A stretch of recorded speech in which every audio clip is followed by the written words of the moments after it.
Hello friends, இன்றைக்கி நம்ம பார்க்க போகிறது ஜாப்பனி அனிமி சீரீஸான to your eternity season 1 episode 13 தான் இன்னைக்குள்ள வீடியோவில் பார்க்க போகிறோம். உங்களுக்கு இந்த வீடியோ பிடிச்சிருந்தது அப்படின்னா லைக் பண்ணிட்டு அப்படி மறக்காமல் நம்ம சேனலை சப்ஸ்கிரைப் பண்ணிடுங்க. இதுக்கப்புறமா எபிசோட் வந்துட்டு டிஃப்ரெண்ட்டான ஒரு ஸ்டோரி லைனில் போக ஆரம்பிக்கும்.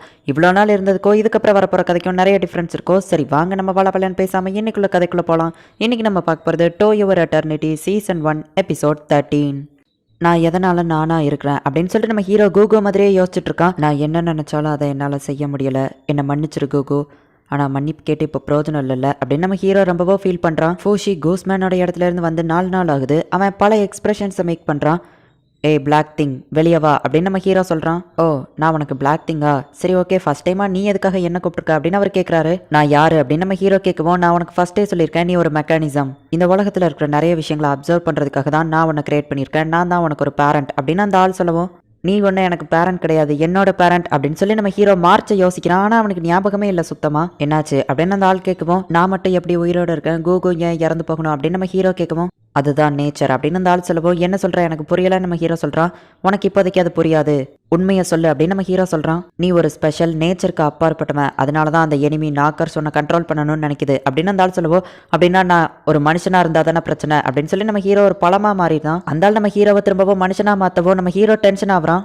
எப்படி இருந்தாலும் அது உன்னை கண்டுபிடிச்சிரும், நீ இந்த ஃபார்ம்ல இருந்தேன்னா அது உன்னை ஈஸியா அழிச்சிரும், நீ திரும்பவோ ஆர்பாவே மாறிடுவ, நீ திரும்பவோ ஆர்பா மாறிட்டேன்னா இப்போ நீ இருக்கிற மாதிரி உன்னால திரும்ப மாற முடியாது, இதுல எனக்கு எந்த பிரச்சனையும் இல்லை, ஆனா உனக்கு பிரச்சனை இருக்கும்னு நினைக்கிறேன் அப்படின்னு அவர் சொல்லவும், உன்னால தான் என்ன கண்ட்ரோல் பண்ண முடியுதுல்ல, அப்போ என்ன ஸ்ட்ராங்காக மாற்ற வேண்டியதானே அப்படின்னு நம்ம ஹீரோ கேட்கவும், என்னால் உன் பாடியை தான் கண்ட்ரோல் பண்ண முடியும், உன்னோட மைண்டை என்னால் கண்ட்ரோல் பண்ண முடியாது, அந்த நாக்கர்ஸ் நம்மளை கொல்ற வரைக்கும் திரும்ப திரும்ப ட்ரை பண்ணிக்கிட்டே இருக்கும், அதோட டார்கெட் உண்மையை சொல்லணும்னா நான் இல்லை நீ தான், ஒரு நாள் நான் இல்லாமல் போயிடுவேன், அதுக்கு முன்னாடி நீ உன்னை ப்ரிப்பேர் பண்ணிக்கிடணும் அப்படின்னு அவர் சொல்லவும், நீ என்ன சொல்றேனே புரியல அப்படின்னு நம்ம ஹீரோ அட்டாக் பண்ணுறான். உடனே அவரை நம்ம ஹீரோவை டாகா மாற்றி விட்டுருதாரு.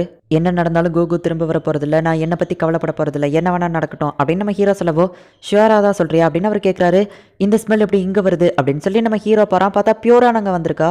டாக்கனாக்காவுக்கு நான் உன்னை கூட்டிகிட்டு வந்ததே உனக்கு ஏதாச்சும் ஹெல்ப் கிடைக்கும்னு நினச்சிதான், ஆனால் உனக்கு எந்த ஹெல்ப்பும் என்னால் பண்ண முடியல, நான் திரும்பவும் ட்ரை பண்ணலான்னு தான் உன்னை தேடி வந்தேன் அப்படின்னு அந்த பாட்டி சொல்லவும், வேண்டாம் என்னால் உங்களுக்கு பிரச்சனை தான் வரும் அப்படின்னு சொல்லி நம்ம ஹீரோ போக பார்க்குறான்.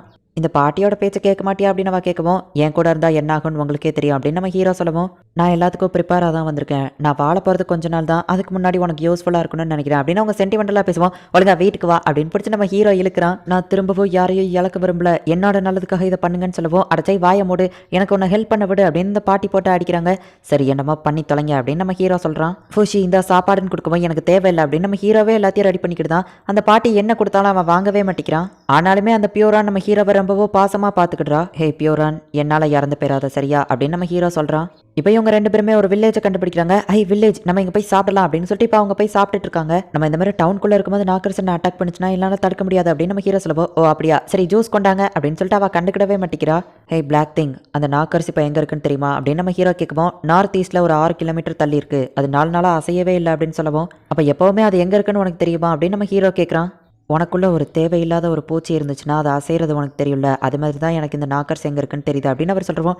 எனக்கு புரியுற மாதிரி சொல்றியா அப்படின்னு நம்ம ஹீரோ கேட்குறான். யார்கிட்ட பேசிட்டு இருக்க ஃபூஷி அப்படின்னு பியூரான் கேட்கவும், யாரும் இல்லை அப்படின்னு நம்ம சொல்லியிருந்தான், உண்மையை சொல்லு அப்படின்னு அவ கேட்குறா. ஓ அப்போ அந்த பிளாக் கலரில் இருக்கிற ஆளு உன்னை ஸ்ட்ராங்காக சொல்கிறாரு, அப்படின்னா தான் உன்னால் அந்த நாக்கர்ஸ் தோக்கடிக்க முடியும் அப்படி தானே, நீ என்ன பண்ணணும்னு நினைக்கிற அப்படின்னு அவ கேட்கவும், எனக்கு அவன் சொல்கிறதுல கேட்க விருப்பமே இல்லை, ஆனால் பியூரான ப்ரொடெக்ட் பண்ணுறதுக்காக வச்சு நான் ஸ்ட்ராங்காக மாறணும், அவன் பிளான் போட்டு தான் என்ன இவ்வளோ மீட் பண்ண வச்சிருக்கான் அப்படின்னு நம்ம ஹீரோ மனசுக்குள்ளே நினைக்கவும், நீ என்ன ப்ரொடெக்ட் பண்ணணும்னு அவசியம் இல்லை ஃபூஷி அப்படின்னு அவ சொல்கிறா.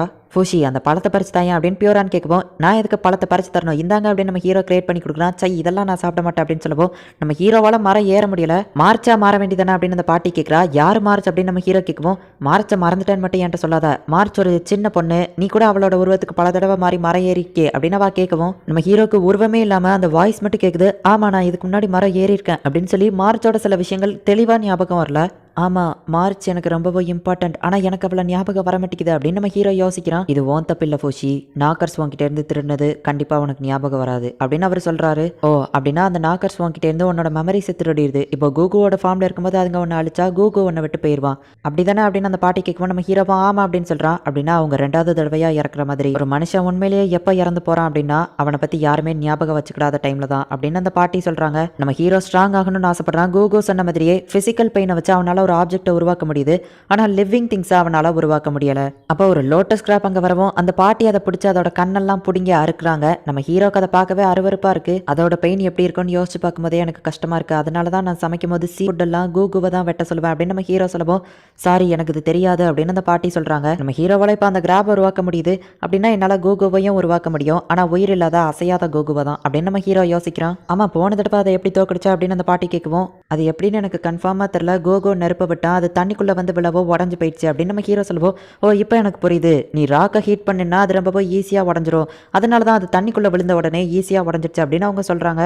எல்லா நேரத்துலையும் அதே டெக்னிக் ஒர்க் அவுட் ஆகுது, அப்புறம் எப்போவும் பக்கத்தில் தண்ணி இருக்குங்கிறதையும் நம்மளால் ஷுவராக சொல்ல முடியாது. என்கிட்ட வேற ஒரு ஐடியா இருக்குது அப்படின்னு சொல்லி அந்த பாட்டி மேப் எடுத்து, நம்ம கடல் வழியாக போனால் இந்த இடத்துல ஒரு ஐலாண்ட் இருக்குது, இந்த இடத்துல யாருமே இருக்க மாட்டாங்க, நீ ஸ்ட்ராங் ஆகிறதுக்கு அந்த இடத்துல ட்ரைனிங்கும் எடுத்துக்கலாம் அப்படின்னு அந்த பாட்டி சொல்கிறாங்க. ஆனால் நம்ம கப்பலில் போயிட்டு இருக்கும்போது திடீர்னு அது நம்மளை அட்டாக் பண்ணிடுச்சுன்னா அப்படின்னு நம்ம ஹீரோ கேட்குவோம். இப்படிலாம் யோசிச்சுன்னா எதுவும் சாதிக்க முடியாது அப்படின்னு சொல்லி அந்த பாட்டி இப்போ அந்த கப்பலுக்கு கூட்டிகிட்டு போகிறாங்க. சாரி மேடம், இந்த கப்பல் இப்போதைக்கு ஃபுல் ஆயிடுச்சு, வாங்க உங்களுக்கு வேற ஒரு கப்பல் காட்டுறேன் அப்படின்னு சொல்லிட்டு திடீர்னு ஒரு பொண்ணு வந்து வேற ஒரு கப்பலில் அவங்கள ஏற்றுறா. லேடிஸ் ஏன் கூட வரணும் அப்படின்னு சொல்லவும், இது என்ன புதுசாக இருக்குது அப்படின்னு பியூரான் கேட்குறா. அது அப்படிதான் அப்படின்னு சொல்லி அவள் கூட்டிகிட்டு போகிறான். நம்ம ஹீரோவை ஒருத்தன் வந்து கூட்டிகிட்டு போய் ஜெயிலில் அடைச்சிருந்தான். எங்கள் ஃபேமிலிக்கு உங்களை வரவேற்கிறேன் அப்படின்னு சொல்லி எல்லாரோட கையிலையும் அவன் சூடு வைக்கிறான். நம்ம ஹீரோக்கு அது ரொம்பவோ வலிக்குதானா அவன் அதை ஹீலிங் பண்ணியிருந்தான்.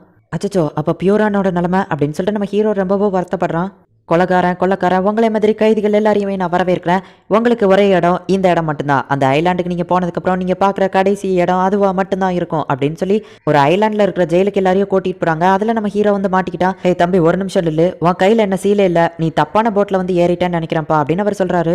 பாஸ், ஒரு தப்பு நடந்து போச்சு, அவர் வேற ஒரு ஷிப்பில் ஏற வேண்டியவர் அப்படின்னு சொல்லி அந்த பொண்ணு சொல்கிறா. என்னம்மா நீ இப்படி பண்ணிட்டே அப்படின்னு சொல்லவோ, இவரை நான் பார்த்துக்கிட்டேன் அப்படின்னு சொல்லி நம்ம ஹீரோவாவா கூட்டிகிட்டு போகிறா. என் கூட வந்த பியூரானுங்க அப்படின்னு நம்ம ஹீரோ கேட்குவோம். எனக்கு தெரில, ஆனால் இந்த இடத்துக்கு வந்த எல்லாருமே கூடிய சீக்கிரம் சிரிக்க கற்றுக்கிடுவாங்க, அது அவங்க சந்தோஷமாக இருக்கிறதுனாலயா என்னன்னு எனக்கு தெரியல அப்படின்னு அவள் சொல்கிறா. என்னை விடு அப்படின்னு சொல்லிட்டு நம்ம ஹீரோ அங்கேருந்து ஓடிடுதான். அவள் வந்து பார்க்கறதுக்குள்ள நம்ம ஹீரோவை காணும். நம்ம ஹீரோ உல்ஃபா மாதிரி ஸ்மெல் பண்ணியே பியூரான் இருக்கிற இடத்த கண்டுபிடிக்கிறான். பியூரான் கன்ஃபார்மாக அந்த செவத்துக்கு அந்த பக்கம் தான் இருக்கா அப்படின்னு சொல்லி நம்ம ஹீரோ மண் வழியாக தோண்டி போகலான்னு பார்க்குறான், முடியலை.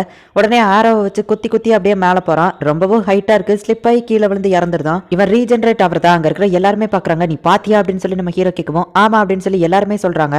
கொஞ்சம் அந்த ஆரோவை கொடுக்குறீங்களா அப்படின்னு சொல்லி நம்ம ஹீரோ அதை வாங்கி எப்படி யூஸ் பண்ணணும்னு தெரியல, ஒரு வழியாக இப்படி தான் ஏம் வைக்கணும்னு கற்றுக்கிட்டு அந்த பறவையாக மாறினா இந்த செவத்தை ஈஸியாக தாண்டிடலாம் அப்படின்னு சொல்லி அதுக்கு ஏம் வைக்கிறான். உடனே அங்கே இருக்கிற ஒரு பொண்ணு நம்ம ஹீரோவை அடிச்சுட்டு, அது என்னோட பார்ட்னர், நீ அதை கொல்லக்கூடாது அப்படின்னு சொல்கிறா. என்னோட ஆரோவை கொண்டாங்க அப்படின்னு அவன் கேட்கவும் நம்ம ஹீரோ அவன் கையில் அதை தேய்ச்சிக்கிட்டு தான். ஹே இமார்டல், உனக்கு இந்த இடத்த பற்றி தெரிஞ்சுக்கிட வேணாமா அப்படின்னு சொல்லி நம்ம ஹீரோவை மாட்டி விட்டு அந்த பொண்ணு கேட்கவும், இந்த செவத்தை எப்படி தாண்டதுன்னு தெரியுமா அப்படின்னு நம்ம ஹீரோ கேட்கவும், தெரியாது அப்படின்னு அவ சொல்கிறா.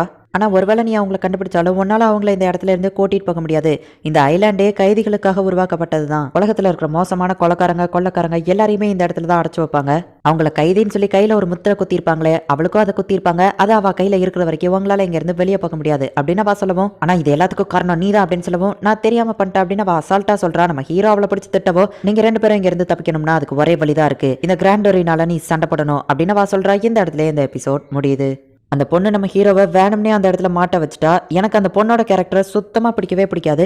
இதுக்கப்புறம் வரப்போகிற எபிசோட்ஸில் சில விஷயங்கள் உங்களுக்கு கொஞ்சம் எரிச்சலாக இருக்கலாம், ஆனால் பொறுமையாக பாருங்கள், கதை அதுக்கப்புறம் சூப்பராக போகும். ஸோ மிஸ் பண்ணாமல் பார்த்து என்ஜாய் பண்ணுங்கள். அண்ட் உங்களுக்கு இந்த வீடியோ பிடிச்சிருந்தது அப்படின்னா லைக் பண்ணிட்டு அப்படி மறக்காமல் நம்ம சேனலை சப்ஸ்கிரைப் பண்ணிடுங்க. தேங்க்யூ ஃபார் வாட்சிங். பாய் கைஸ், நெக்ஸ்ட் எபிசோடில் மீட் பண்ணலாம்.